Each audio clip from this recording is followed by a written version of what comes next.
നാരായണം നമസ്കൃത്യ നരം ചൈവ നരോത്തമം ദേവീം സരസ്വതീം വ്യാസം തതോ ജയമുദീരേ. ഞാൻ ഋജുരാമൻ മഹാഭാരതത്തിലെ പുതിയൊരു വീഡിയോയിലേക്ക് ഏവരെയും ഹാർദമായി സ്വാഗതം ചെയ്യുന്നു. മഹാഭാരതത്തിലെ മൂന്നാമത്തെ അധ്യായമായിട്ടുള്ള വന്യപർവ്വത്തിലെ പുതിയൊരു ഉപാധ്യായം നമ്മളിന്ന് ആരംഭിക്കുകയാണ്.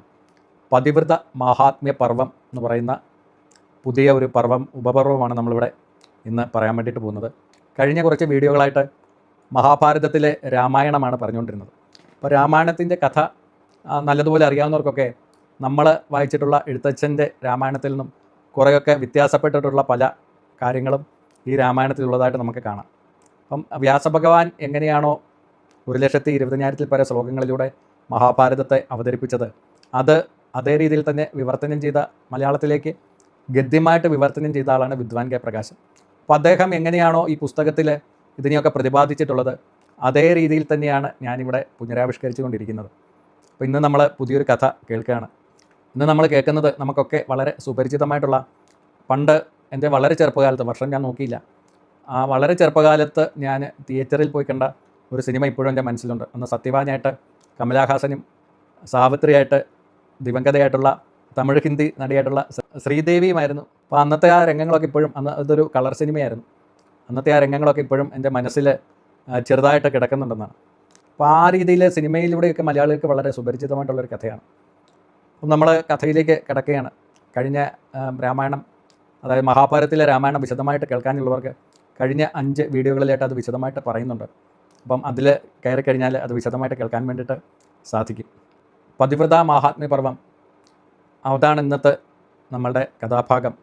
സാവിത്രി-ഉപാഖ്യാനം എന്ന് പറയുന്ന ഒരു ഭാഗമാണ് നമ്മൾ ഇനി വരുന്ന ദിവസങ്ങളിലും ഇന്നുമായിട്ട് പറയാൻ വേണ്ടിയിട്ട് പോകുന്നത്. മാർക്കണ്ഡേയ മഹർഷിയും യുധിഷ്ഠിരനും തമ്മിലുള്ള സംസാരമാണ് ഇപ്പോഴത്തെ കഥയുടെ പ്രതിപാദ്യമായിട്ട് വന്നുകൊണ്ടിരിക്കുന്നത്. അപ്പോൾ മാർക്കണ്ഡേയ മഹർഷിയോട് യുധിഷ്ഠിരൻ തൻ്റെ വിഷമങ്ങളൊക്കെ പറയുന്ന സമയത്ത് ആ വിഷമങ്ങളെ കുറയ്ക്കാൻ വേണ്ടിയിട്ട് മാർക്കണ്ഡേയ മഹർഷി ഓരോരോ കഥകൾ പറഞ്ഞു കൊടുക്കുകയാണ്. അങ്ങനെയാണ് രാമായണവും ഇതിവൃത്തമായിട്ട് വന്നത്.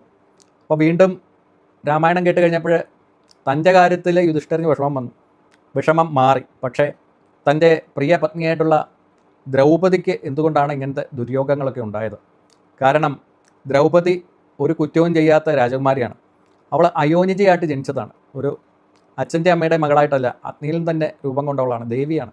അവൾക്ക് ഇങ്ങനത്തെ ദുര്യോഗങ്ങളൊക്കെ ഉണ്ടാകാൻ വേണ്ടിയിട്ട് കാരണം എന്താണ്? ജയദ്രഥൻ എന്ന് പറയുന്ന ദുഷ്ടനായിട്ടുള്ള ഞങ്ങളുടെ പെങ്ങളുടെ ഭർത്താവായിട്ടുള്ള ആൾ തന്നെ അവളെ തട്ടിക്കൊണ്ടു പോകാൻ വേണ്ടിയിട്ടുള്ള ഇടയാകാൻ വേണ്ടിയിട്ടുള്ള കാരണം എന്താണ്? അപ്പം ഞങ്ങൾ ചെയ്ത കർമ്മത്തിന് അവളും എങ്ങനെയാണ് ഇങ്ങനെയൊക്കെ അനുഭവിക്കേണ്ടി വന്നത്? അവൾ ഒരു കുറ്റവും ചെയ്യാത്തവളല്ലേ? ഭവാൻ അതെനിക്കൊന്ന് പറഞ്ഞു തരണം, എന്തുകൊണ്ടാണ് ദ്രൗപദിക്ക് ഈ വിധത്തിലുള്ള അനുഭവങ്ങളൊക്കെ ഉണ്ടായതെന്നുള്ള കാര്യം. പാഞ്ചാലിയെപ്പോലെ പതിവ്രതയായിട്ടുള്ള ഒരു സ്ത്രീയെക്കുറിച്ചിട്ട് ഭവാൻ കാണുകയോ കേൾക്കുകയോ ചെയ്തിട്ടുണ്ടോ? ഇത് കേട്ട് കഴിഞ്ഞപ്പോൾ മാർക്കണ്ഡേയ മഹർഷി പുഞ്ചിരിച്ചുകൊണ്ട് പറഞ്ഞു, അങ്ങനെയുള്ള ഒരു പതിവ്രതയെക്കുറിച്ചിട്ടുള്ള കഥ ഞാൻ പറഞ്ഞു തരാം, അങ്ങത് ശ്രദ്ധാപൂർവം കേട്ടാലും. അത് സാവിത്രിയുടെയും സത്യവാൻ്റെയും കഥയാണ്. പണ്ട് മദ്രം എന്ന് പറയുന്ന രാജ്യത്ത് പരമധാർമ്മികനും സത്യസന്ധനും ശത്രുക്കളൊക്കെ ഭയപ്പെട്ടവനും പ്രജാതൽപരനുമായിട്ടുള്ള ഒരു പ്രശസ്തനായിട്ടുള്ള രാജാവ് ഉണ്ടായിരുന്നു. അദ്ദേഹത്തിൻ്റെ പേര് അശ്വപതി എന്നായിരുന്നു. വളരെ നാൾ തൻ്റെ പ്രജകളെയൊക്കെ സേവിച്ചുകൊണ്ട് രാജ്യം ഭരിച്ചുകൊണ്ടിരിക്കുകയായിരുന്നു. പക്ഷേ അദ്ദേഹത്തിന് പ്രായമായിക്കൊണ്ടിരുന്നു. പക്ഷേ അദ്ദേഹത്തിന് കുട്ടികളൊന്നും ഉണ്ടാകാത്ത അതിയായിട്ടുള്ള ദുഃഖം അദ്ദേഹത്തിനുണ്ടായിരുന്നു. അപ്പോൾ തനിക്ക് കുട്ടികളുണ്ടാകാത്തതിലുള്ള ദുഃഖം അത് എങ്ങനെയെങ്കിലും പരിഹരിക്കണം എന്ന് വിചാരിച്ചിട്ട് അദ്ദേഹം അതികഠിനമായിട്ടുള്ള വ്രതങ്ങളൊക്കെ എടുക്കാൻ വേണ്ടിയിട്ട് തുടങ്ങി. ബ്രഹ്മചര്യം പാലിച്ച് ആഹാരത്തിനെയൊക്കെ നിയന്ത്രിച്ചുകൊണ്ട് അദ്ദേഹം കഠിനമായിട്ടുള്ള വ്രതങ്ങൾ 18 വർഷമാണ് അദ്ദേഹം ആചരിച്ചുകൊണ്ടിരുന്നത്. അദ്ദേഹം പകലിനെ 8 ഭാഗങ്ങളായിട്ട് വിഭജിച്ചതിന് ശേഷം അതിൽ 6ാമത്തെ മുഹൂർത്തത്തിൽ എല്ലാ ദിവസവും സൂര്യൻ്റെ പുത്രിയായിട്ടുള്ള സാവിത്രിയെ പ്രീതിപ്പെടുത്താൻ വേണ്ടിയിട്ട് യാഗങ്ങൾ നടത്തിക്കൊണ്ടിരുന്നു. അത് 18 വർഷമായിട്ട് അദ്ദേഹം തുടർന്നുകൊണ്ടിരിക്കുകയായിരുന്നു. അപ്പോൾ ഇദ്ദേഹത്തിൻ്റെ വ്രതത്തിലും അദ്ദേഹത്തിൻ്റെ ആ ഒരു തപോനിഷ്ഠയിലുമൊക്കെ സംപ്രീതിയായിട്ടുള്ള സാവിത്രി ദേവി, സൂര്യപുത്രിയായിട്ടുള്ള സാവിത്രി ദേവി അദ്ദേഹത്തിന് മുമ്പിൽ പ്രത്യക്ഷപ്പെട്ടു. സാവിത്രി ദേവി ആ രാജാവിനോട് പറഞ്ഞു, രാജാവേ, അങ്ങയുടെ തപോനിഷ്ഠയിലും അങ്ങയുടെ യാഗകർമ്മങ്ങളിലുമൊക്കെ ഞാൻ അങ്ങേയറ്റം പ്രീതയായിരിക്കുന്നു. ഇഷ്ടമുള്ള വരം അങ്ങ് ചോദിച്ചുകൊള്ളൂ. അങ്ങ് ചോദിക്കുന്ന എന്ത് വരവും തരാൻ വേണ്ടിയിട്ട് ഞാൻ തയ്യാറാണ്. അശ്വപതി ആ സമയത്ത് സാവിത്രിയോട് പറഞ്ഞു, എൻ്റെ കുലവംശ വർദ്ധനവിന് വേണ്ടിയിട്ട് എനിക്ക് പുത്രന്മാരുണ്ടാവണം. അങ്ങയുടെ വരം കൊണ്ട് അനേകം പുത്രന്മാരുണ്ടാകണമെന്നാണ് എൻ്റെ ആഗ്രഹം. ഇത് കേട്ടിട്ട് സാവിത്രി അശ്വപതിയോട് പറഞ്ഞു, അങ്ങയ്ക്ക് ധാരാളം പുത്രന്മാർ ഉണ്ടാകുവാൻ വേണ്ടിയിട്ട് ഞാൻ പിതാമഹനോട് പറഞ്ഞിട്ടുണ്ട്. പക്ഷേ അങ്ങേക്ക് തേജസ്വിയായിട്ടുള്ള ഒരു മകള് അങ്ങയുടെ കുലത്തിൽ അങ്ങയുടെ പുത്രിയായിട്ട് വന്ന് ജനിക്കും. അങ്ങ് അതിനെക്കുറിച്ചിട്ട് ഒന്നും എന്നോട് ചോദിക്കരുത്. ഉടനെ തന്നെ അങ്ങേക്ക് വളരെ തേജസ്വിനിയായിട്ടുള്ള ഒരു പുത്രി ഉണ്ടാകും. മാർക്കണ്ഡേയൻ കഥ തുടരുകയാണ്. സാവിത്രി ഇങ്ങനെ കൽപ്പിച്ചതിന് ശേഷം ആകാശത്തിലേക്ക് ഉയർന്ന് അപ്രത്യക്ഷയായി. രാജാവ് വളരെ സന്തോഷത്തോടു കൂടിയിട്ട് കൊട്ടാരത്തിലേക്ക് വന്നിട്ട് തൻ്റെ ഭാര്യമാരിലെ ഏറ്റവും മൂത്തവളും അതോടൊപ്പം തന്നെ ഏറ്റവും വളരെയധികം ധർമ്മിഷ്ഠയുമായിട്ടുള്ള മനുപുത്രിയിൽ ഗർഭാധാനം നടത്തി. അങ്ങനെ രാജാവിൻ്റെ മൂത്ത ഭാര്യ ഗർഭവതിയായി. കാലം തികഞ്ഞപ്പോൾ ആ രാജ്ഞി അതിമനോഹരിയായിട്ടുള്ള ഒരു പെൺകുഞ്ഞിനെ പ്രസവിച്ചു. സാവിത്രി പ്രസാദം കൊണ്ട് ഉണ്ടായതുകൊണ്ട് ആ പെൺകുട്ടിക്ക് രാജാവ് സാവിത്രി എന്നുള്ള നാമകരണമാണ് ചെയ്തത്. സാവിത്രി എല്ലാവിധത്തിലുള്ള രാജഭോഗങ്ങളും അനുഭവിച്ചുകൊണ്ട് ഒരു ദേവകന്യകയെ പോലെ അവിടെ വളർന്നു വരാൻ വേണ്ടിയിട്ട് തുടങ്ങി. അവളെക്കുറിച്ചിട്ടുള്ള പ്രശസ്തി ലോകമെങ്ങും പരക്കാൻ വേണ്ടിയിട്ട് തുടങ്ങി. ഒരു സ്വർണ്ണ പ്രതിമ പോലെയാണ് അവളെ കാണപ്പെട്ടത്. ഒരു സ്വർണം കൊണ്ടുണ്ടാക്കുന്ന പ്രതിമ എങ്ങനെയാണോ തിളങ്ങുന്നത് അതുപോലെ അവളുടെ ശരീരം മുഴുവനും തിളങ്ങിയിരുന്നു. അവളുടെ സ്വർണത്തിൻ്റെ നിറമായിരുന്നു അവൾക്കുണ്ടായിരുന്നത്. അവളുടെ സൗന്ദര്യം കൊണ്ട് തന്നെ അവൾ ലോകം മുഴുവനും പ്രശസ്തയായി തീർന്നുകൊണ്ടിരുന്നു. അവളെ കാണുന്നവർക്കൊക്കെ അവൾ മനുഷ്യ സ്ത്രീയാണോ എന്നുള്ള രീതിയിൽ സംശയം തോന്നുന്ന രീതിയിൽ അത്രയ്ക്കും സൗന്ദര്യമുള്ള ഒരു രാജപുത്രിയായിരുന്നു, ഒരു രാജകുമാരിയായിരുന്നു സാവിത്രി. അപ്പോൾ അവൾക്ക് കല്യാണപ്രായം എത്തിയെങ്കിലും അവളെ കല്യാണം കഴിക്കണമെന്ന് ആവശ്യപ്പെട്ടുകൊണ്ട് അവിടെ രാജകുമാരന്മാരാരും വരികയുണ്ടായില്ല. ഇവളുടെ സൗന്ദര്യം കണ്ടിട്ട് തങ്ങൾക്കാർക്കും അതിന് യോഗ്യതയില്ല എന്ന് വിചാരിച്ചിട്ടാണ് രാജകുമാരന്മാരൊക്കെ അങ്ങോട്ടേക്ക് കന്യാദാനം ചോദിച്ചുകൊണ്ട് വരാതിരുന്നത്. ഇത് രാജാവിനെ ആശങ്കാകുലനാക്കി. ഇങ്ങനെ രാജാവ് തൻ്റെ മകളായിട്ടുള്ള സാവിത്രിയെ വിളിച്ചു. എന്നിട്ട് അവളോട് തന്നെ നേരിട്ട് പറഞ്ഞു, മകളെ, നിന്നെ വിവാഹം കഴിച്ച് അയക്കേണ്ട കാലം അതിക്രമിച്ചിരിക്കുകയാണ്. പക്ഷേ രാജകുമാരന്മാരാരും നിന്നെ അഭ്യർത്ഥിച്ചുകൊണ്ട് ഇവിടേക്ക് വരുന്നില്ല. അതുകൊണ്ട് ഞാൻ വളരെ ആകുലത നിറഞ്ഞിരിക്കുകയാണ്. അപ്പം നീ ഒരു കാര്യം ചെയ്യണം. വിപ്രന്മാർ പറയുന്ന ഒരു വിധിയുണ്ട്. നീ രഥവുമായിട്ട് ഈ രാജ്യത്തിൽ നിന്നും പോവുക. അങ്ങനെ നിനക്ക് ഇഷ്ടപ്പെട്ട ഒരു വരനെ നീ തന്നെ കണ്ടുപിടിക്കുക. നീ നിശ്ചയം എടുത്തു കഴിഞ്ഞാൽ നീ ഇവിടെ വന്നിട്ട് എന്നോട് ആ കാര്യം പറയുക. നീ കണ്ടുപിടിച്ച ആളുടെ ഗുണദോഷങ്ങൾ കണക്കാക്കിയിട്ട് ഞാൻ വിവാഹത്തിന് സമ്മതിച്ചോളാം. നീ യാത്രയ്ക്ക് ഉറങ്ങിക്കൊള്ളുക എന്ന് പറഞ്ഞിട്ട് അശ്വപതി സാവിത്രിക്ക് വേണ്ട യാത്രയ്ക്ക് വേണ്ടിയിട്ടുള്ള ഒരുക്കങ്ങളെല്ലാം ചെയ്തു കൊടുത്തു. തൻ്റെ വൃദ്ധ മന്ത്രിമാരെയെല്ലാം ഈ രാജകുമാരിയോടൊപ്പം യാത്ര ചെയ്യാൻ വേണ്ടിയിട്ട് രാജാവ് തയ്യാറാക്കി. അങ്ങനെ രാജാവിൻ്റെയും രാജ്ഞിയുടെയും അനുഗ്രഹമൊക്കെ വാങ്ങിയിട്ട് സാവിത്രി തൻ്റെ ഭർത്താവിനെ കണ്ടുപിടിക്കാൻ വേണ്ടിയിട്ട് ഈ വൃദ്ധരായിട്ടുള്ള മന്ത്രിമാരോടൊപ്പം പല രാജ്യങ്ങളിലേക്കായിട്ട് യാത്ര തിരിച്ചു. പോകുന്ന വഴിക്കൊക്കെ അവൾ ബ്രാഹ്മണ പ്രമുഖന്മാരെയൊക്കെ കണ്ടുമുട്ടുകയും അവർക്കൊക്കെ എല്ലാവിധത്തിലുള്ള ദാനധർമാദികളൊക്കെ നടത്തി അവരെയൊക്കെ സന്തോഷിപ്പിക്കുകയും അവരുടെയൊക്കെ അനുഗ്രഹം വാങ്ങിക്കുകയും ചെയ്തിട്ടുണ്ടായിരുന്നു. അങ്ങനെ അവൾ തീർത്ഥയാത്ര പോലെ ആ വൃദ്ധരായിട്ടുള്ള മന്ത്രിമാരോടൊപ്പം രാജ്യങ്ങൾ തോറും കാടുകൾ തോറും ചുറ്റി സഞ്ചരിക്കാൻ വേണ്ടിയിട്ട് ആരംഭിച്ചു. സാവിത്രി ഇങ്ങനെ കാട്ടിലേക്ക് പോയ സമയത്ത് മധുരരാജാവായിട്ടുള്ള അശ്വപതി തൻ്റെ മന്ത്രിമാരോടൊപ്പം സംസാരിച്ചുകൊണ്ടിരിക്കുകയായിരുന്നു. ആ സമയത്ത് നാരദ മഹർഷി പെട്ടെന്ന് ആ കൊട്ടാരത്തിൽ വന്ന് പ്രത്യക്ഷപ്പെട്ടു. നാരദ മഹർഷിയെ വീണ് വണങ്ങി അദ്ദേഹത്തിന് വേണ്ട ഇരിപ്പിടങ്ങളൊക്കെ കൊടുത്തതിന് ശേഷം അദ്ദേഹം പാദാർഘ്യങ്ങളൊക്കെ കൊടുത്ത് സൽക്കരിച്ചതിന് ശേഷം അനുഗ്രഹവും വാങ്ങി നാരദ മഹർഷിയുമായിട്ട് കുശലാന്വേഷണങ്ങൾ നടത്തിക്കൊണ്ടിരുന്നു. ആ സമയത്ത് സാവിത്രി തൻ്റെ തീർത്ഥയാത്രയൊക്കെ അവസാനിപ്പിച്ച് ആ രാജകൊട്ടാരത്തിലേക്ക് തിരിച്ചെത്തിയ ഉടനെ തന്നെ സാവിത്രി ബ്രഹ്മർഷിയായിട്ടുള്ള നാരദ മഹർഷിയുടെ കാലിൽ വീണ് അനുഗ്രഹം വാങ്ങി. അതോടൊപ്പം തന്നെ തൻ്റെ പിതാവായിട്ടുള്ള അശ്വപതിയുടെ കാലിൽ വീണ് അനുഗ്രഹം വാങ്ങി. ആ സമയത്ത് നാരദൻ മധുരരാജാവിനോട് ചോദിച്ചു, അങ്ങയുടെ പുത്രി എവിടെ യാത്ര പോയിട്ടുള്ള വരവാണ്, എവിടെ തീർത്ഥയാത്ര നടത്തിയിട്ടാണ് അവൾ വന്നിട്ടുള്ളത്? അതിന് ഉത്തരമായിട്ട് മധുരപുത്രൻ പറഞ്ഞു, ഇവളെ വിവാഹം കഴിക്കാൻ വേണ്ടിയിട്ട് തയ്യാറായിട്ട് രാജകുമാരന്മാരാരും ഈ കൊട്ടാരത്തിലേക്ക് വന്നില്ല.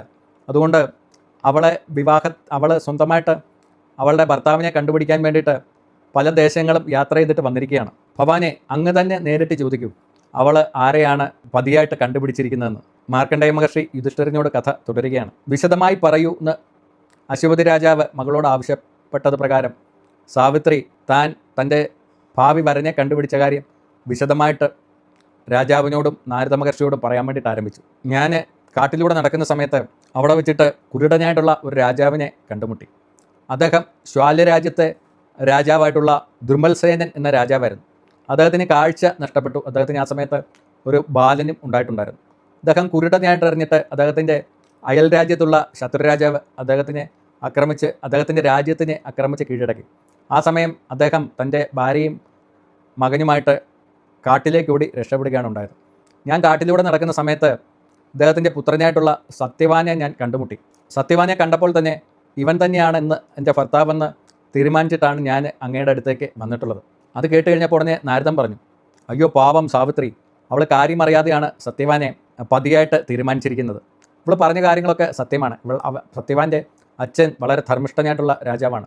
അമ്മയും വളരെ ധർമ്മിഷ്ഠയായിട്ടുള്ള കുലസ്ത്രീയാണ്. അവൻ്റെ അച്ഛനും അമ്മയും സത്യവ്രതം നോക്കിക്കൊണ്ടിരിക്കുന്ന ആൾക്കാരാണ്. അതുകൊണ്ടാണ് കാട്ടിലെ മഹർഷിമാരെല്ലാവരും കൂടെ ചേർന്നിട്ട് അവന് സത്യവാൻ എന്നുള്ള പേര് കൊടുത്തത്. അവന് അശ്വങ്ങളോട് വളരെ പ്രിയമുള്ളവനാണ്. അശ്വങ്ങളെ തെളിക്കാനും അശ്വങ്ങളിലിരുന്ന് യുദ്ധം ചെയ്യാനും ഒക്കെ അവന് വളരെയധികം പ്രാവീണ്യമുണ്ട്. കളിമണ്ണ് കൊണ്ട് അശ്വങ്ങളുടെ പ്രതിമയുണ്ടാക്കാനും അശ്വങ്ങളുടെ മനോഹരമായിട്ടുള്ള ചിത്രങ്ങൾ വരയ്ക്കാനുമായിട്ടുള്ള കഴിവ് അവനുണ്ട്. അതുകൊണ്ട് അവന് ചിത്രാശ്വൻ എന്നുള്ള പേര് കൂടി മഹർഷിമാർ ഇട്ടിട്ടുണ്ടായിരുന്നു. നാരദ മഹർഷി പറയുന്നത് കേട്ടിട്ട് ഉത്കണ്ഠാകുലനായിട്ടുള്ള രാജാവ് നാരദ മഹർഷിയോട് ചോദിച്ചു, അവൻ ധീരനല്ലേ, അവൻ ശൂരനല്ലേ, അവൻ ധർമ്മിഷ്ഠനല്ലേ? ഇത് കേട്ടിട്ട് നാരദ മഹർഷി പറഞ്ഞു, അവൻ ധർമ്മിഷ്ഠനാണ്, അവൻ ശൂരനാണ്, അവൻ യുദ്ധത്തിൽ അതിനിപുണനാണ്, അവൻ ക്ഷമയെപ്പോലെ അങ്ങേയറ്റത്തെ ക്ഷമവാനുമാണ്, അങ്ങേയറ്റത്തെ ധർമ്മവാനുമാണ്. നാരദ മഹർഷി തുടരുകയാണ്, അവരെന്ത് ദേവനെപ്പോലെ തന്നെ ദാനശീലനാണ്, ശിബിക്ക് തുല്യം അവൻ സത്യവാനുമാണ്, യയാദിയെപ്പോലെ അവൻ ഉദാരനാണ്, അവന് നിത്യമായിട്ടുള്ള ആർജവവും അതിനോടൊപ്പം തന്നെ നിത്യമായിട്ടുള്ള സ്ഥിതിയും അവനുണ്ട്. അശ്വപതി ഉത്കണ്ഠയോടുകൂടിയിട്ട് വീണ്ടും ചോദിച്ചു, അങ്ങ് അവൻ്റെ ഗുണങ്ങളെല്ലാം വളരെ വിസ്തരിച്ച് പറഞ്ഞല്ലോ, എന്താണ് അവന് ദോഷമായിട്ടുള്ളത്? അതും കൂടി അങ്ങ് എൻ്റെ അടുത്ത് വിശദമായിട്ടൊന്ന് പറഞ്ഞു തരണം. നാരദൻ പറഞ്ഞു, അവന് ഒരു ദോഷം മാത്രമേ ഉള്ളൂ. ആ ദോഷങ്ങളെല്ലാം ഗുണങ്ങളെ കവിഞ്ഞ് നിൽക്കുന്നതാണ്. ആ ദോഷം എന്താണെന്ന് ചോദിച്ചു കഴിഞ്ഞാൽ, ഇന്നേക്ക് 1 വർഷം തികയുന്ന ദിവസം സത്യവാൻ മരണപ്പെടും. ഇന്നേക്ക് 1 വർഷം തികയുന്ന ദിവസം സത്യവാൻ മരണപ്പെടും. ഇത് കേട്ടിട്ട് അതീവ ദുഃഖത്തോടു കൂടിയിട്ട് രാജാവ് സാവിത്രിയെ വിളിച്ചിട്ട് പറഞ്ഞു, ഓ സാവിത്രി, താൻ ഇങ്ങോട്ട് വരൂ, താൻ ഒരു കാര്യം ചെയ്യൂ, അവനെ മറന്നേക്കൂ, പെട്ടെന്ന് തന്നെ ഗുണവാനായിട്ടുള്ള വേറൊരാളെ നീ കണ്ടുപിടിക്കൂ. ഇത് കേട്ടിട്ട് സാവിത്രി പറഞ്ഞു, ഭവാനെ, ഞാൻ മനസ്സുകൊണ്ട് സത്യവാനെ എൻ്റെ പതിയായിട്ട് ഞാൻ സ്വീകരിച്ചു കഴിഞ്ഞിരിക്കുന്നു. ഞാൻ വാക്കും കൊടുത്തു കഴിഞ്ഞിരിക്കുന്നു. ഇനി പ്രവൃത്തി മാത്രമേ ബാക്കിയുള്ളൂ. അങ്ങ് ധർമ്മത്തിൽ പൂർണ്ണമായിട്ടും വിശ്വസിക്കുന്ന ഒരാളല്ലേ? അതേ ധർമ്മത്തിൽ തന്നെയാണ് ഞാനും വിശ്വസിക്കുന്നത്. അതുകൊണ്ട് തന്നെ എൻ്റെ മനസ്സിൽ ഉള്ള തീരുമാനം മാറ്റാൻ വേണ്ടിയിട്ട് എനിക്ക് പറ്റില്ല. ഞാൻ മനസ്സുകൊണ്ട് സ്വീകരിച്ചിരിക്കുന്ന പുരുഷൻ അവൻ ഗുണവാനോ ദോഷവാനോ അല്പായുസോ ദീർഘായുസോ എന്തുമായിക്കോട്ടെ, അതൊന്നും ഞാൻ കാര്യമാക്കി എടുക്കുന്നേയില്ല. അങ്ങ് അവനെ മറക്കുന്ന കാര്യം മാത്രം എന്നോട് പറയരുത്. ഈ സമയത്ത് നാരദ മഹർഷി അശ്വപതി രാജാവിനോട് പറഞ്ഞു, അവൾ ഉറച്ച തീരുമാനമാണ് എടുത്തിരിക്കുന്ന രാജാവേ, ധർമ്മം പോലെ കാര്യങ്ങൾ നടക്കട്ടെ. അവൾ ധർമ്മത്തിൽ ഉറച്ചു നിൽക്കുകയാണ്.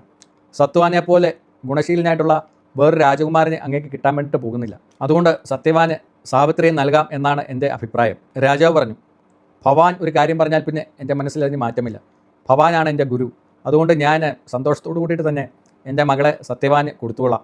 നാരദൻ ആ സമയത്ത് ഭവാൻ്റെ മകളുടെ കല്യാണം ഭംഗിയോട് കൂടിയിട്ട് നടക്കും, അങ്ങേക്ക് ശുഭമുണ്ടാകട്ടെ, അങ്ങയുടെ മകൾക്കും ശുഭമുണ്ടാകട്ടെ എന്ന് പറഞ്ഞിട്ട് അനുഗ്രഹിച്ചിട്ട് അദ്ദേഹം ആകാശത്തിലേക്ക് ഉയർന്ന് അപ്രത്യക്ഷനായി. മദ്ര രാജാവ് തൻ്റെ മകളുടെ വിവാഹത്തിന് വേണ്ടിയിട്ടുള്ള ഒരുക്കങ്ങളൊക്കെ നടത്താൻ വേണ്ടിയിട്ട് ആരംഭിച്ചു. മാർക്കണ്ഡേയ മഹർഷി കഥ തുടരുകയാണ്. നാരദൻ അവിടെ നിന്ന് പോയതിന് ശേഷം മദ്ര രാജാവായിട്ടുള്ള അശ്വപതി തൻ്റെ മകൾക്ക് വേണ്ടിയിട്ടുള്ള വിവാഹത്തിൻ്റെ ഒരുക്കങ്ങളൊക്കെ ആരംഭിച്ചു. അദ്ദേഹം പുരോഹിതന്മാരെയും ബാക്കിയുള്ള പ്രജകളെയും ഒക്കെ കൂട്ടിക്കൊണ്ട് സത്യവാൻ തൻ്റെ അച്ഛനമ്മമാരോടുകൂടി ജീവിച്ചുകൊണ്ടിരിക്കുന്ന കാനനത്തിലേക്ക് യാത്രയായി. അവർ കാൽനടയായിട്ടാണ് ആ കാട്ടിലേക്ക് യാത്രയായത്. ഒരു സാലവൃക്ഷ ചുവട്ടിൽ ദർഭയുടെ മുകളിലിരിക്കുന്ന കുരുടനായിട്ടുള്ള സ്വാലരാജാവിനെ മദ്രരാജാവ് കണ്ടുമുട്ടി.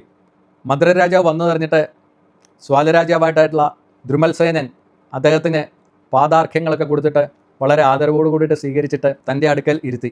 അതിനുശേഷം എന്തിനാണ് വന്നതെന്നുള്ള കാര്യം അദ്ദേഹം ഈ രാജാവിനോട് അന്വേഷിച്ചു. ആ സമയത്ത് അശ്വപതി പറഞ്ഞു, എൻ്റെ പുത്രി ഭർത്താവിനെ അന്വേഷിച്ച് നടക്കുകയായിരുന്നു. അവൾ അവസാനം വരനായിട്ട് കണ്ടുപിടിച്ചത് അങ്ങയുടെ വീരനായിട്ടുള്ള പുത്രനായിട്ടുള്ള സത്യവാനെയാണ്. അതുകൊണ്ട് അവരുടെ വിവാഹം നടത്തി തരാൻ വേണ്ടിയിട്ട് ആണ് ഞാൻ കന്യാദാനം നടത്താൻ വേണ്ടിയിട്ടാണ് ഞാനിവിടെ എത്തിച്ചേർന്നിട്ടുള്ളത്. ആ സമയത്ത് ശ്വാലരാജാവായിട്ടുള്ള ദ്രുമൽസേനൻ പറഞ്ഞു, അങ്ങയുടെ പുത്രി രാജകൊട്ടാരത്തിലെ സർവ്വവിധത്തിലുള്ള സുഖങ്ങളും അനുഭവിച്ചുകൊണ്ട് ജീവിച്ച ഒരു രാജകുമാരിയാണ്. വനത്തിൽ താമസിക്കുന്ന അവൾക്ക് ഇവിടുത്തെയുള്ള വാസം അതീവ ദുഷ്കരമായിരിക്കും. അതുകൊണ്ട് എങ്ങനെയാണ് ഞാൻ അങ്ങയുടെ പുത്രിയെ എൻ്റെ മരുമകളായിട്ട് സ്വീകരിക്കുന്നത്? ഇത് കേട്ടിട്ട് അശ്വതി പറഞ്ഞു, ഉയർച്ചയും താഴ്ചയും ഒക്കെ എല്ലാവരുടെയും ജീവിതത്തിൽ ഉണ്ടാകുന്നതാണ് രാജാവേ. ഞാനും എൻ്റെ മകളും ആ സത്യം പൂർണ്ണമായിട്ടും മനസ്സിലാക്കിയിട്ടുണ്ട്. സുഖവും ദുഃഖവും ജീവിതത്തിൻ്റെ 2 വശങ്ങളാണെന്നുള്ള സത്യം എൻ്റെ മകളും ഞാനും വ്യക്തമായിട്ട് മനസ്സിലാക്കിയിട്ടുണ്ട്. അതുകൊണ്ട് അങ്ങേക്കിപ്പോൾ താഴ്ചയുടെ കാലമാണ്, ആ ഉയർച്ചയുടെ കാലം വരുമെന്നുള്ള കാര്യത്തിലും ഞങ്ങൾക്ക് ഉറപ്പുണ്ട്. അതുകൊണ്ട് എൻ്റെ മകൾക്കുണ്ടാവുന്ന വിഷമതകളെക്കുറിച്ച് ഓർത്തിട്ട് അങ്ങോട്ടും വിഷമിക്കേണ്ട ആവശ്യമേ ഇല്ല. എൻ്റെ മകളെ കന്യാദാനമായിട്ട് ഞാൻ തരികയാണ്. അങ്ങനെ നിരാശനാക്കരുത്. എൻ്റെ മകളുടെയും ഇഷ്ടം അതുതന്നെയാണ്. അങ്ങയുടെ സുഹൃത്തായി കണ്ടിട്ട് എൻ്റെ ഈ അപേക്ഷ അങ്ങ് സ്വീകരിക്കണമെന്ന് ഞാൻ അപേക്ഷിക്കുകയാണെന്ന് അശ്വപതി ദ്രുമൽസേനനോട് അപേക്ഷിച്ചു. ദ്രുമൽസേനൻ പറഞ്ഞു, ഭവാനെക്കുറിച്ചിട്ട് ഞാൻ കേട്ടിട്ടുണ്ടായിരുന്നു. അങ്ങയുമായിട്ടൊരു ബന്ധുത്വം ഉണ്ടാക്കണമെന്ന് ഞാൻ ആഗ്രഹിച്ചിരുന്നതാണ്. പക്ഷേ എൻ്റെ ഈ ദുർഗതി കൊണ്ടാണ് ഞാൻ പിന്നീട് മുതിരാതെ ഇരുന്നത്. ഇപ്പോൾ ഈശ്വരന്മാർ തന്നെ അങ്ങയെ എൻ്റെ മുമ്പിൽ കൊണ്ടുവന്നിരിക്കുകയാണ്. എന്തായാലും അങ്ങയുടെ ഇഷ്ടം പോലെയും എൻ്റെ ആഗ്രഹം പോലെയും സത്യവാനും സാവിത്രിയും തമ്മിലുള്ള വിവാഹം നടന്നുകൊള്ളട്ടെ. പ്രകാരം 2 രാജാക്കന്മാരും തങ്ങളുടെ മക്കളെ വിവാഹത്തിന് വേണ്ടിയിട്ട് വളരെ സന്തോഷത്തോടു കൂടിയിട്ട് അവിടെ അനുവാദം കൊടുത്തു. അങ്ങനെ ആ കാട്ടിൽ വെച്ചിട്ട് വിപ്രന്മാരുടെയും അതോടൊപ്പം തന്നെ രാജർഷിമാരുടെയും ഒക്കെ സാന്നിധ്യത്തിൽ സത്യവാനും സാവിത്രിയും തമ്മിലുള്ള വിവാഹം വളരെ മംഗളമായിട്ട് നടന്നു. വിവാഹം കഴിഞ്ഞതോടു കൂടിയിട്ട് സാവിത്രി തൻ്റെ വിലയേറിയ ആഭരണങ്ങളും പട്ടുവസ്ത്രങ്ങളൊക്കെ ഉപേക്ഷിച്ചിട്ട് തൻ്റെ ഭർത്താവിനും കുടുംബത്തിനും ചേരുന്ന രീതിയിൽ മരപുരിയൊക്കെ ധരിച്ചിട്ട് താപസിയെപ്പോലെ വേഷം ധരിച്ചിട്ട് അവിടെ ആ കുരുടനായിട്ടുള്ള രാജാവിനോടും രാജ്ഞിയോടും മകനായിട്ടുള്ള സത്യവാനോടും ഒപ്പം ആ കാട്ടിൽ താമസിക്കാൻ വേണ്ടിയിട്ട് ആരംഭിച്ചു. താൻ മനസ്സിൽ വിചാരിച്ച ആളെ തന്നെ തൻ്റെ ഭർത്താവായിട്ട് കിട്ടിയതുകൊണ്ട് അവൾ മനസ്സിൽ വളരെ സന്തോഷം നിറഞ്ഞവളായിരുന്നു. തൻ്റെ ഭർത്താവിനെയും കുരുടനായിട്ടുള്ള തൻ്റെ ഭർത്താവിൻ്റെ അച്ഛനെയും ഒക്കെ ശുശ്രൂഷിച്ചുകൊണ്ട് അവിടെ താപസ വ്രതാദികൾ ആചരിച്ചുകൊണ്ട് തൻ്റെ ഭർത്താവായിട്ടുള്ള സത്യവാനോടൊപ്പം വളരെ സന്തോഷത്തോടു കൂടിയിട്ടായിരുന്നു സാവിത്രി കഴിഞ്ഞിരുന്നത്. പക്ഷേ അവൾ ഓരോ ദിവസവും എണ്ണിക്കൊണ്ടായിരുന്നു അവിടെ ജീവിച്ചിരുന്നത്. സത്യവാന് മരണം 1 വർഷത്തിനുള്ളിൽ നടക്കുമെന്ന് നാരദൻ പകർന്ന് അറിയാവുന്നതുകൊണ്ട് അവൾ ഭർത്താവിനെ കാര്യം അറിയിച്ചിട്ടുണ്ടായിരുന്നില്ല. അവൾ അത് വിഷമമൊക്കെ ഉള്ളിലൊതുക്കി ഓരോ ദിവസവും എണ്ണിയാണ് കഴിഞ്ഞുകൊണ്ടിരുന്നത്. അങ്ങനെ സത്യവാൻ മരിക്കാൻ വേണ്ടിയിട്ട് 4 ദിവസം എത്തുന്ന ഒരു സമയമെത്തി. ആ സമയത്ത് അവൾ അതികഠിനമായിട്ടുള്ള ഒരു വ്രതം നോക്കാൻ വേണ്ടിയിട്ട് ആരംഭിച്ചു. 4 ദിവസം പൂർണ്ണമായിട്ടും ആഹാരമെല്ലാം ഉപേക്ഷിച്ചതിന് ശേഷം അവൾ അതികഠിനമായിട്ടുള്ള ഒരു വ്രതം എടുക്കാൻ വേണ്ടിയിട്ട് തുടങ്ങി. അവളുടെ വ്രതത്തെക്കുറിച്ചിട്ട് കേട്ടറിഞ്ഞിട്ട് കുരുടനായിട്ടുള്ള രാജാവ് സാവിത്രിയുടെ അടുത്ത് ചെന്നിട്ട് പറഞ്ഞു, ദ്രുമത്സേനൻ പറഞ്ഞു, നീ തുടങ്ങിയിട്ടുള്ള ഈ വ്രതം വളരെ കഠിനമേറിയതാണ്. 3 ദിവസം പട്ടിണി കിടക്കുക എന്ന് പറയുന്നത് ഒട്ടും എളുപ്പമുള്ള ഒരു കാര്യമല്ല. സാവിത്രി പറഞ്ഞു, പിതാവെ, അങ്ങ് വ്യസനിക്കേണ്ട ആവശ്യമില്ല. ഈ വ്രതത്തെ ഞാൻ വളരെ ഉത്സാഹത്തോടു കൂടിയിട്ടാണ് ചെയ്തുകൊണ്ടിരിക്കുന്നത്. ഉത്സാഹം കൊണ്ട് നമുക്ക് നേടാൻ പറ്റാത്തതായിട്ട് ഒന്നുമില്ലല്ലോ. ദ്രുമത്സേനൻ പറഞ്ഞു, ഈ വ്രതം മുടക്കണമെന്നല്ല ഭവതിയോട് ഞാൻ പറയുന്നത്. അത് വേണ്ട രീതിയിൽ അവസാനിപ്പിക്കാൻ വേണ്ടിയിട്ടാണ് ഞാൻ ഭവതിയോട് ഇപ്പോൾ അഭ്യർത്ഥിക്കുന്നത്. പക്ഷേ തൻ്റെ ഭർത്താവിൻ്റെ ജീവൻ രക്ഷിക്കാൻ വേണ്ടിയിട്ടുള്ള ആ വ്രതത്തിൽ നിന്നും പിന്നോട്ട് മാറാൻ വേണ്ടിയിട്ട് സാവിത്രി തയ്യാറായിരുന്നില്ല. ഇനി ഭർത്താവിൻ്റെ മരണം നടക്കാൻ വേണ്ടിയിട്ട് 1 ദിവസവും കൂടി ഉള്ളൂ എന്ന് മനസ്സിലാക്കിയിട്ടുള്ള സാവിത്രി തൻ്റെ കഠിനമായിട്ടുള്ള വ്രതത്തിൽ നിന്ന് പിന്മാറാൻ വേണ്ടിയിട്ട് തയ്യാറായില്ല. അങ്ങനെ ആ ഘോരമായിട്ടുള്ള ആ ദിവസം വന്നു ചേർന്നു. അവൾ തൻ്റെ വ്രതത്തിൻ്റെ ഭാഗമായിട്ടുള്ള ഹോമത്തിൽ അഗ്നിയെ ഹോമിച്ചു. അവൾ അവിടെ ഉണ്ടായിരുന്ന വൃദ്ധന്മാരായിട്ടുള്ള ബ്രാഹ്മണരെയും ഗുരുക്കന്മാരെയും എല്ലാം വന്ദിച്ച് അവൾ പ്രാർത്ഥനയോട് കൂടിയിട്ട് അവിടെ നിൽക്കാൻ വേണ്ടിയിട്ട് തുടങ്ങി. അവരെല്ലാവരും സാവിത്രിക്ക് ദീർഘമായിട്ടുള്ള മാംഗല്യം ഭാഗ്യമുണ്ടാകട്ടെ എന്ന് പറഞ്ഞിട്ട് അവളെ തലയിൽ കൈവച്ചിട്ട് അനുഗ്രഹിക്കാൻ വേണ്ടിയിട്ട് ആരംഭിച്ചു. സാവിത്രി അവരുടെ വാക്കുകളൊക്കെ വളരെ സന്തോഷത്തോടു കൂടിയിട്ട് സ്വീകരിച്ചു. ആ സമയത്ത് ശ്വാലരാജാവ് തൻ്റെ മരുമകളായിട്ടുള്ള സാവിത്രിയുടെ അടുത്തിട്ട് ചെന്നിട്ട് പറഞ്ഞു, നിൻ്റെ ഹോമം ഇപ്പോൾ അവസാനിച്ചില്ലേ, ഇന്ന് നിനക്ക് ആഹാരം കഴിക്കാമല്ലോ, അതുകൊണ്ട് നീ ദയവേത് ആഹാരം കഴിക്കുക. ഇത് കേട്ടിട്ട് സാവിത്രി പറഞ്ഞു, ഭവാനെ, ഇന്ന് ഒന്ന് സൂര്യൻ അസ്തമിച്ചോട്ടെ, അതോടുകൂടിയിട്ട് ഞാൻ എൻ്റെ വ്രതം അവസാനിപ്പിച്ചോളാം എന്ന് പറഞ്ഞു. ആ സമയത്ത് എല്ലാ ദിവസവും കാട്ടിൽ വിറക് വെട്ടാൻ വേണ്ടിയിട്ട് പോയിക്കൊണ്ടിരുന്ന സത്യവാൻ മഴുവുമൊക്കെ തോളിലെടുത്തുകൊണ്ട് വിറക് വെട്ടാൻ വേണ്ടിയിട്ട് കാട്ടിലേക്ക് പോകാൻ വേണ്ടിയിട്ട് ഇറങ്ങി. അപ്പോൾ സാവിത്രി സത്യവാൻ്റെ അടുത്ത് നിന്നിട്ട് പറഞ്ഞു, അങ്ങയോടൊപ്പം ഇന്ന് ഞാനും വിറക് വെട്ടാൻ വേണ്ടിയിട്ട് വരുന്നുണ്ട്. ഇത് കേട്ടിട്ട് സത്യവാൻ പറഞ്ഞു, ഭവതിക്ക് കാട്ടിലൂടെ നടന്നിട്ടുള്ള പരിചയമില്ല, വളരെ ദുർഘടമായിട്ടുള്ള പാതയിലൂടെയാണ് ഞാൻ പോകുന്നത്. അവിടെ കല്ലും മുള്ളും ഒക്കെ നിറഞ്ഞ വഴിയിലൂടെ ആയിരിക്കും പോകുന്നത്. അതുകൊണ്ട് ഭവതി എൻ്റെ കൂടെ വരാതിരിക്കുന്നതാണ് നല്ലതെന്നാണ് എൻ്റെ അഭിപ്രായം.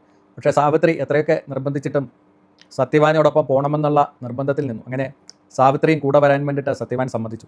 അങ്ങനെ അവരൊരുമിച്ച് കാട്ടിലേക്ക് യാത്രയായി. ഇനി എന്താണ് സംഭവിച്ചെന്നുള്ളത് നമുക്ക് അടുത്തൊരു വീഡിയോയിൽ കാണാം. എല്ലാവർക്കും എൻ്റെ ഹൃദയത്തിൽ നിന്നുമുള്ള വലിയൊരു നന്ദി അറിയിക്കുകയാണ്.